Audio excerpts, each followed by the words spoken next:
کہ ایک شخص بہت ہی پرہیزگار، بہت ہی متقی، دن میں روزہ رکھتا، رات میں اللہ کی عبادت کرتا، ایک بار اپنی ماں سے کہنے لگا، ماں جب میں مر جاؤں نا تو میرے گلے میں موٹی رسی کا پھندا لگا کے مجھے پورے شہر میں گھمانا، پورے محلے میں گھمانا اور بتانا کہ اللہ سے نافرمانی کا صلہ ہے یہ۔ ماں میرے کوئی نیک عمل نہیں ہے، ماں میں بہت گناہ گار ہوں، میں بہت اللہ سے ڈرتا ہوں، اور یہ عاجزی بھی اللہ تعالیٰ کو پسند آتی ہے، اللہ تعالیٰ اس عاجزی کے صدقے بھی معاف فرما دیتا ہے۔ کہنے لگا، ماں مجھے موٹی رسی کا پھندا لگا کے پورے شہر میں گھمانا۔ ماں میری 3 شرطیں ہیں، پہلی شرط یہ ہے اور دوسری شرط سنو، ماں میں بہت گناہ گار ہوں، میرا جب جنازہ لے جایا جائے تو رات میں میرا جنازہ بھیجنا ماں، تاکہ کوئی یہ نہ کہہ سکے کہ اللہ کا نافرمان بندہ جا رہا ہے۔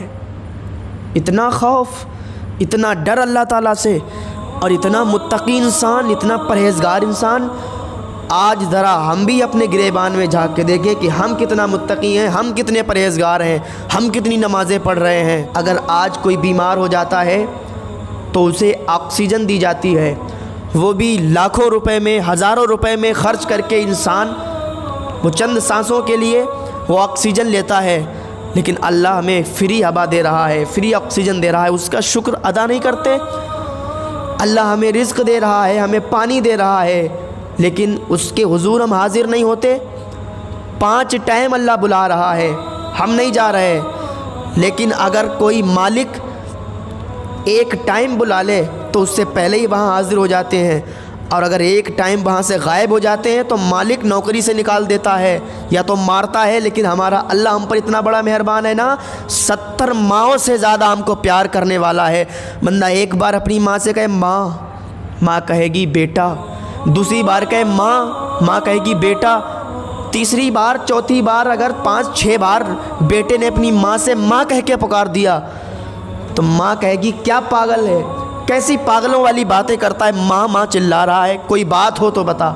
لیکن وہ رب ایک بار ہم کہتے ہیں یا اللہ تو 70 بار کہتا ہے اے میرے بندے بتا کیا کام ہے۔ آج ہم اس کو بھول بیٹھے۔ تو وہ اتنا متقی، اتنا پرہیزگار انسان وہ کہتا ہے ماں مجھے رات میں جنازہ میرا رات میں پہنچانا تھا کہ کوئی یہ نہ کہہ سکے اللہ کا نافرمان بندہ جا رہا ہے۔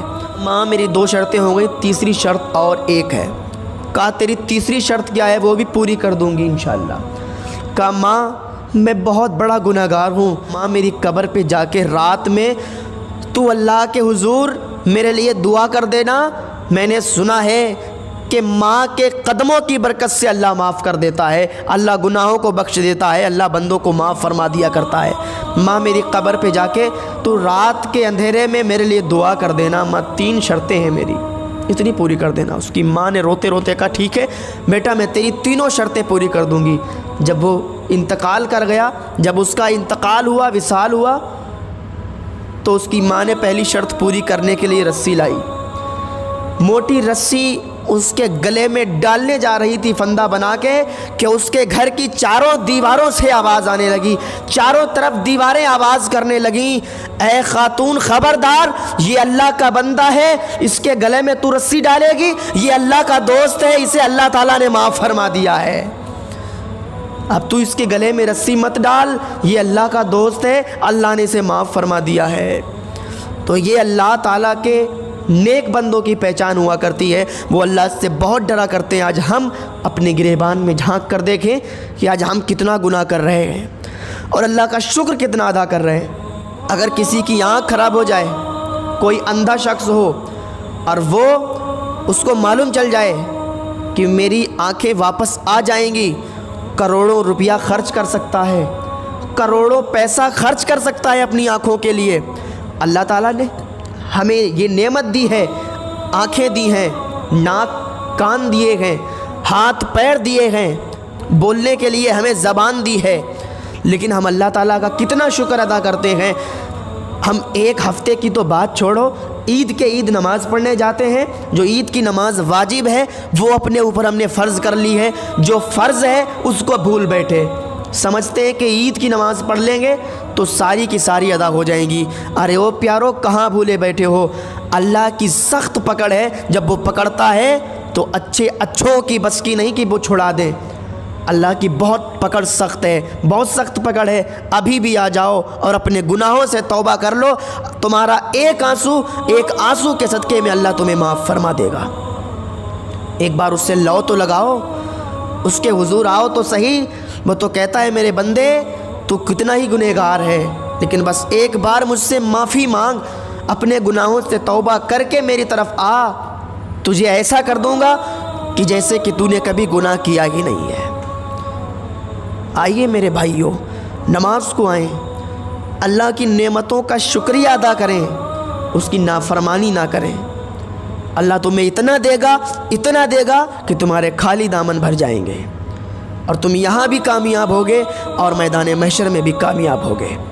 لیکن بخاری شریف کی بھی حدیث پاک ہے کہ ایک شخص اللہ سے اتنا ڈرتا تھا کہ اس نے اپنے بچوں سے کہہ دیا، بیٹا جب میں مر جاؤں نا تو میرے جنازے کو دفن مت کرنا، میرے جنازے کو آگ لگا دینا، میرے جسم کو آگ لگا دینا، پھونک دینا، اور اس مٹی کو، اس راکھ کو پیس دینا اور ہوا میں اڑا دینا۔ جب وہ مر گیا تو اس کے بیٹوں نے ایسا ہی کیا، اسے پہلے جلایا، اسے پھر پیسا اور ہوا میں اڑا دیا۔ کیونکہ وہ سوچتا تھا کہ اللہ کی سخت پکڑ ہے اور وہ سخت عذاب دیتا ہے۔ جب کوئی گناہگار بندہ اللہ سے معافی طلب کرتا ہے، رو رو کے دعائیں مانگتا ہے اپنے گناہوں کی، اللہ تعالیٰ اس کے گناہ معاف فرما دیتا ہے اور اسے ایسے ہی کر دیتا ہے جیسے اس نے کبھی گناہ نہیں کیے۔ تو اس شخص نے کیا کہا کہ مجھے جلا دینا، ہوا میں اڑا دینا، لیکن اللہ تعالیٰ نے فرشتوں کو حکم دیا کہ زمین سے ریزہ اٹھاؤ، اس کا ہر عضو اٹھا کے اسے جوڑو۔ اللہ تعالیٰ نے اسے انسانی شکل دی اور اس سے پوچھا کہ تو نے ایسا کیوں کروایا، تو نے ہوا میں اپنے جسم کو پھونک کر کیوں اڑوایا؟ تو کہنے لگا یا اللہ تیرے ڈر سے، یا اللہ تیرے ڈر سے۔ تو اللہ تعالیٰ فرماتا ہے جب تو نے میرے ڈر سے یہ کیا ہے، جا تو میں نے تجھے معاف فرما دیا۔ اسے جنت کا پروانہ دے دیا گیا۔ تو کبھی کبھی یہ عاجزی بھی اللہ کو پسند آ جاتی ہے، لیکن عاجزی وہ ہے جو اللہ کو پسند آئے، ریاکاری نہیں۔ عاجزی میں ریاکاری نہیں لانا ہے، لوگوں کو دکھاوے کی نماز نہیں پڑھنا ہے، لوگوں کو دکھاوے کے کام نہیں کرنا ہے، جو کرنا ہے وہ اللہ رسول کے لیے کرنا ہے۔